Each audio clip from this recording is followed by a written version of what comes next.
Notamment les ventes au détail qui rebondissent. Une bonne nouvelle effectivement pour le mois d'avril. On va tout de suite commenter ce chiffre avec Grégory Volokin qu'on retrouve à New York. Bonjour Grégory. Bonjour Grégoire. En duplex avec nous le président de Mescard Financial Services comme chaque après-midi, plus 1,3% pour les ventes au détail au mois d'avril, alors qu'on était encore sur des ventes en repli le mois précédent.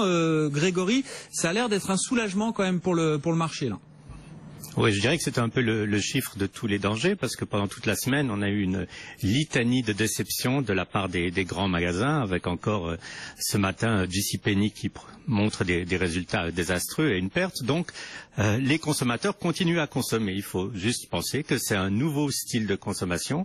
Si on regarde le détail de ces ventes, de détail, en fait, on voit une très forte croissance des ventes sur Internet, puisque c'est une croissance des ventes en un mois de 2,1%. Vous imaginez, ça fait une croissance annuelle des ventes sur Internet annuellement de 25%. Donc ça veut dire que le consommateur continue à être là, mais qu'il a un autre comportement. Autrement, autre chose à dire quand même sur ce chiffre mensuel, c'est qu'il y avait 5 week-ends au mois d'avril. Alors ça peut être un peu influencé ce chiffre, parce qu'évidemment le consommateur a plus de temps pour aller dans les magasins ou pour acheter sur Amazon pendant son week-end que pendant la semaine de travail. Bon, l'impact de marché de ce chiffre-là, on le voit quoi? Essentiellement sur le dollar cet après-midi, Grégory?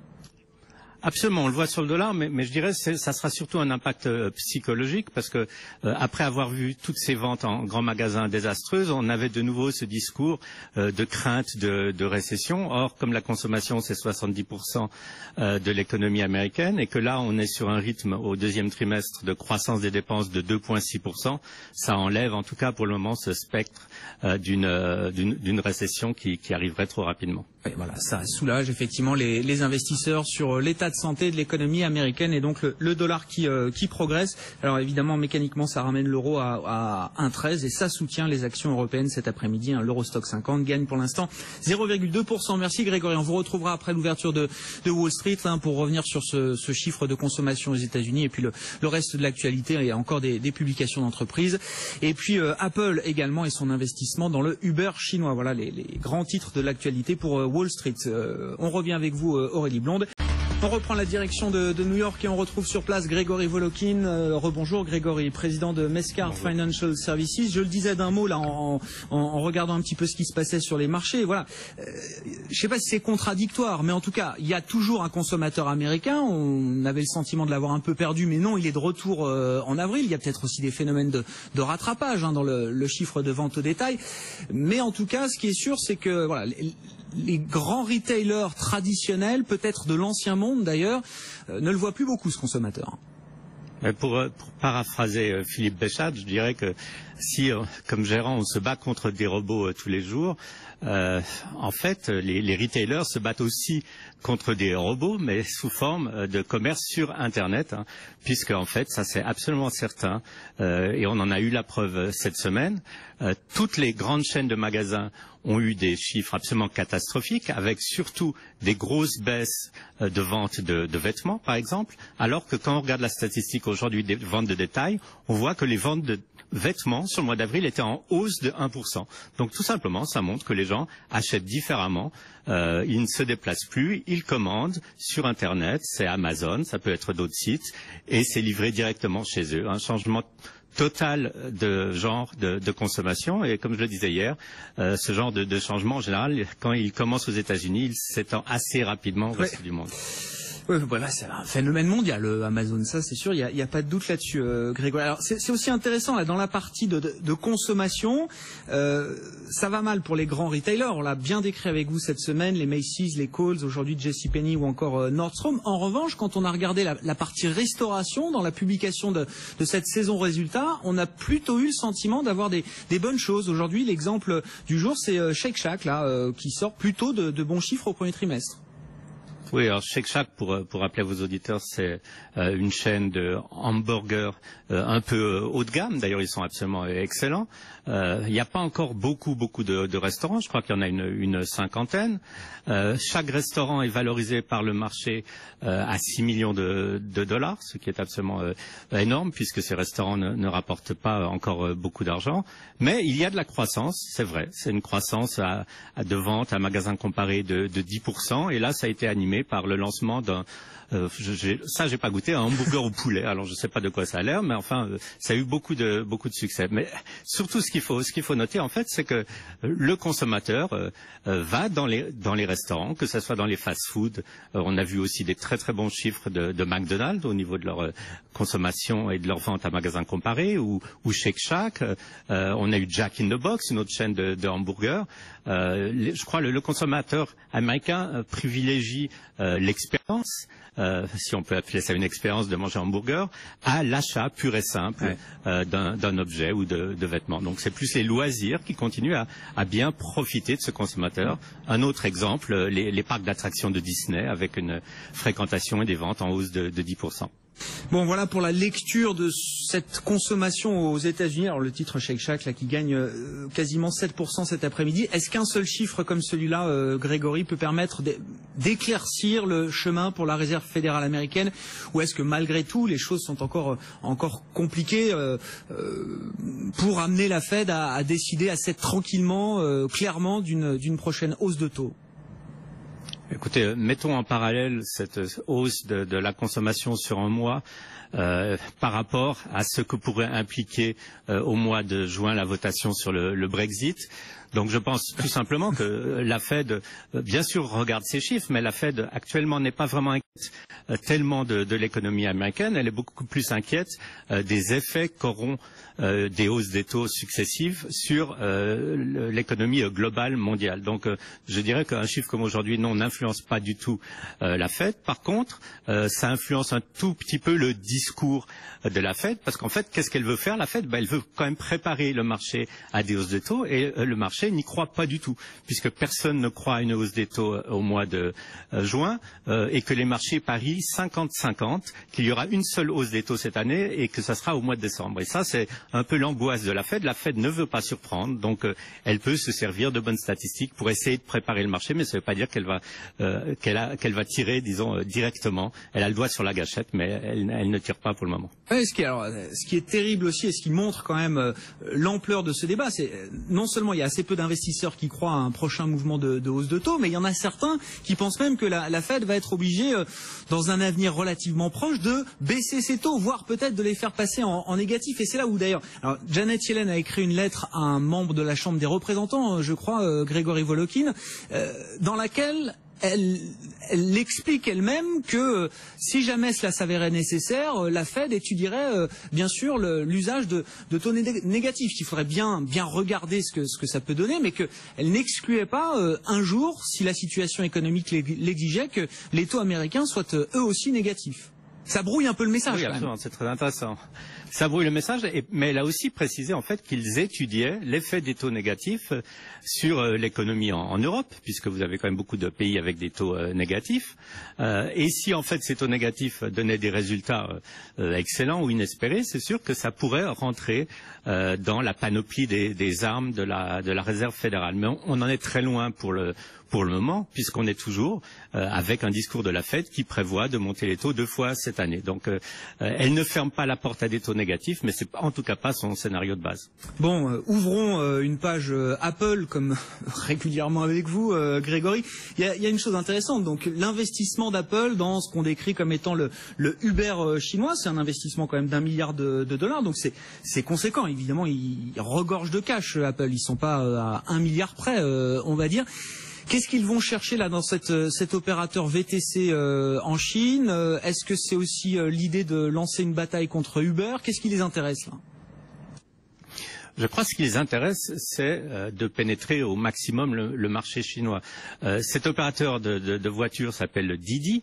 Il a été fondé il y a juste une année. C'était la fusion en fait de 2 interfaces, de 2 sites internet pour commander des voitures.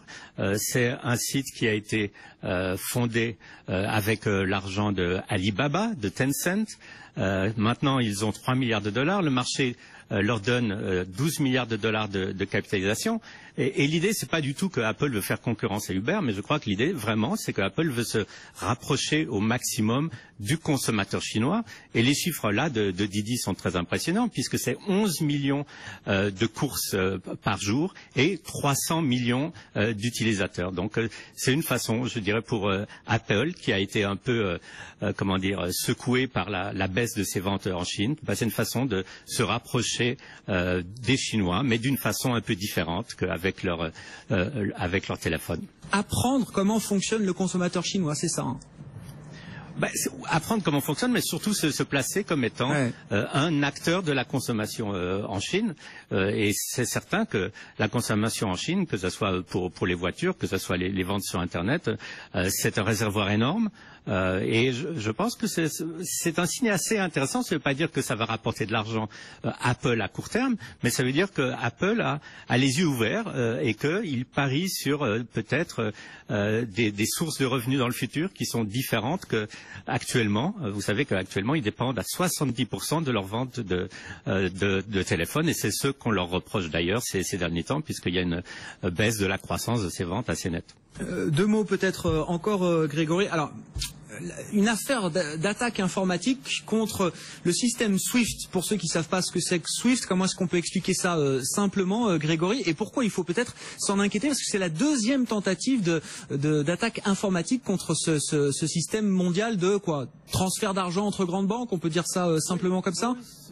En fait, c'est ça. SWIFT, c'est un code qu'utilisent toutes les banques pour transférer de l'argent entre elles. Donc, si vous voulez envoyer de l'argent, vous travaillez chez BNP, vous voulez envoyer de l'argent à Société Générale, quelle que soit la transaction, vous utilisez un code SWIFT. Et c'est des codes qui sont quand même très protégés, puisque c'est des systèmes propriétaires des banques qui sont pas faciles quand même à pénétrer. Et là, on a appris que c'est la deuxième fois en l'espace d'un mois que ce SWIFT système, ou que ces chiffres ou ces codes de SWIFT ont été utilisés pour faire des transferts. Alors, le mois dernier, ça a été un transfert d'une banque pakistanaise de 80 millions de dollars qui a totalement disparu dans la nature.